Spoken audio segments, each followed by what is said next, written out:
Kalau saya di sini sebagai perwakilan dari kelompok satu akan mempresentasikan tentang laporan biaya harga jual produk per unit berdasarkan metode proses costing di salah satu kayak UMKM dengan nama Denanti. Saya di sini akan menjelaskan anggota-anggota kelompok saya. Yang pertama itu Dea Yuliana dengan NIM 245091060.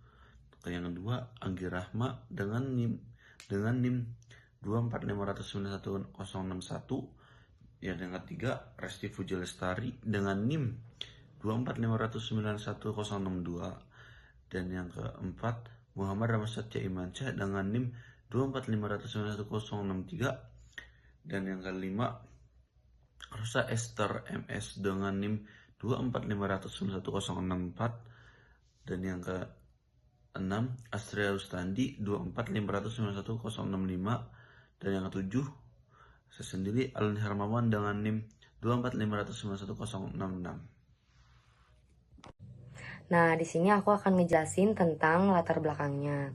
Jadi UMKM adalah penggerak utama ekonomi Indonesia, namun masih banyak yang kesulitan dalam mengelola keuangan, terutama dalam menghitung biaya produksi dan menetapkan harga jual yang tepat.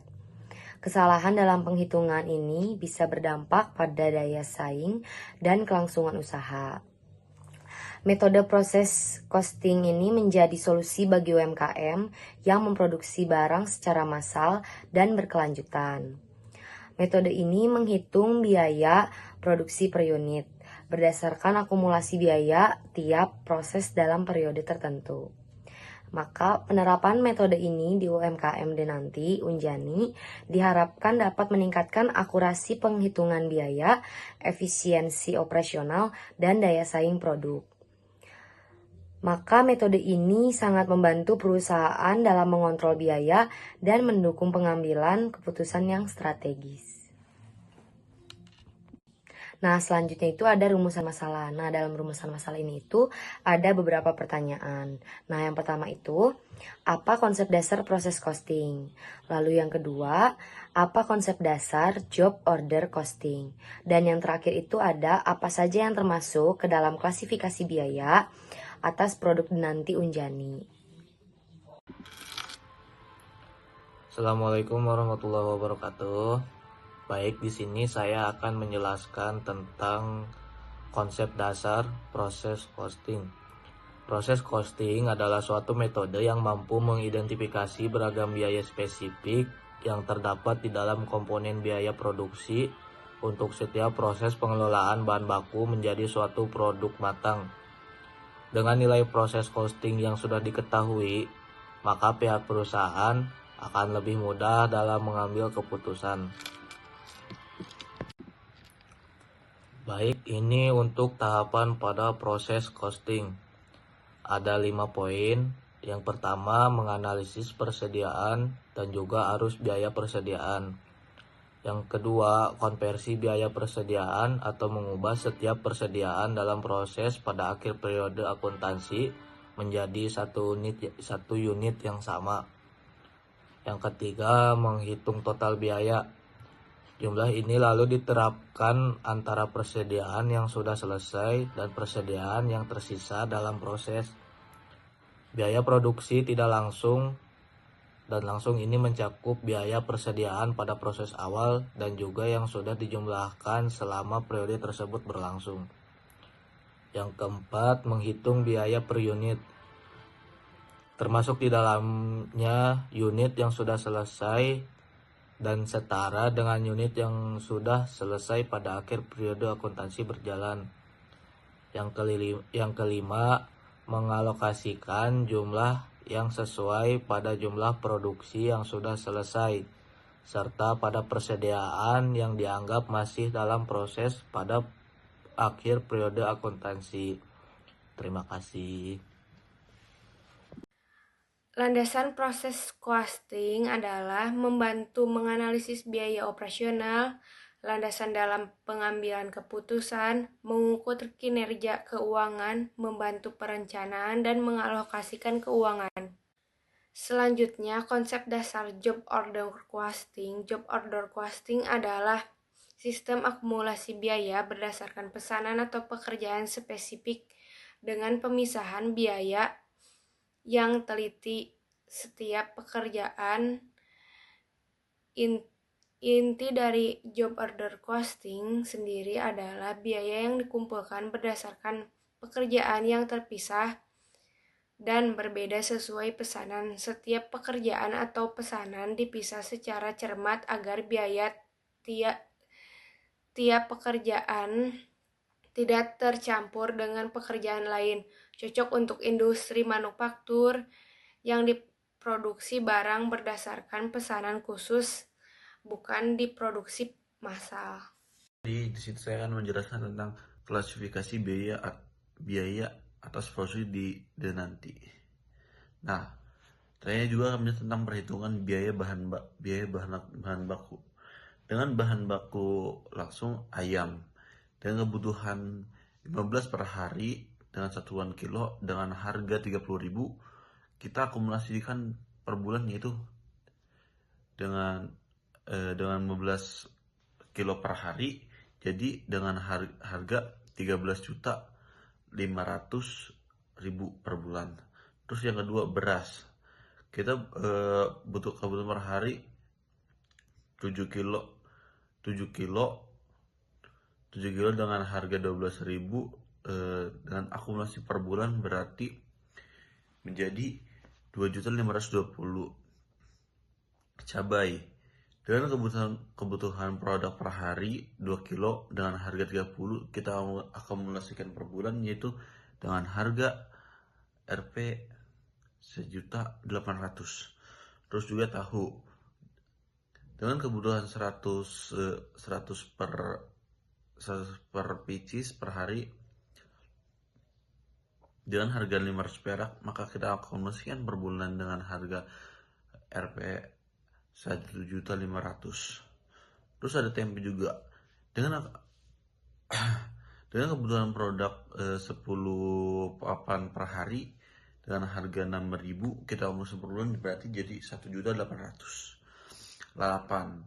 Nah, dengan kebutuhan produk per hari 3 kilo dengan harga 10.000, kita akumulasikan menjadi 900.000. Dan terus minyak goreng dengan kebutuhan produk per hari 7 liter dengan harga 22.500, maka kita akumulasikan sebanyak dengan harga per bulan yaitu 4.725.000. Maka di total akumulasi biaya per bulan adalah Rp 2.026.745.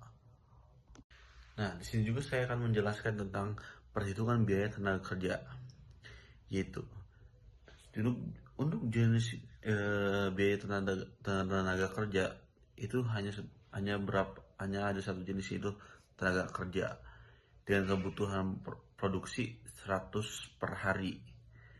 Dengan kebutuhan produksi per bulan berarti 3.000 dan upah per unit yaitu 500, maka biaya produksinya adalah 50 per hari. Jadi totalnya biaya produksi per bulannya adalah 1.500.000. Di sini saya akan menjelaskan tabel 2.3, yaitu menghitung biaya overhead per bulan. Yang pertama, sewa tempat sebesar 2 juta. Yang kedua, gas LPG 330. Yang ketiga, listrik 310. Yang keempat, packaging seperti styrofoam, sendok, dan lain-lain sebesar 6 juta. Jadi total biaya overhead per bulannya tuh 8.640.000.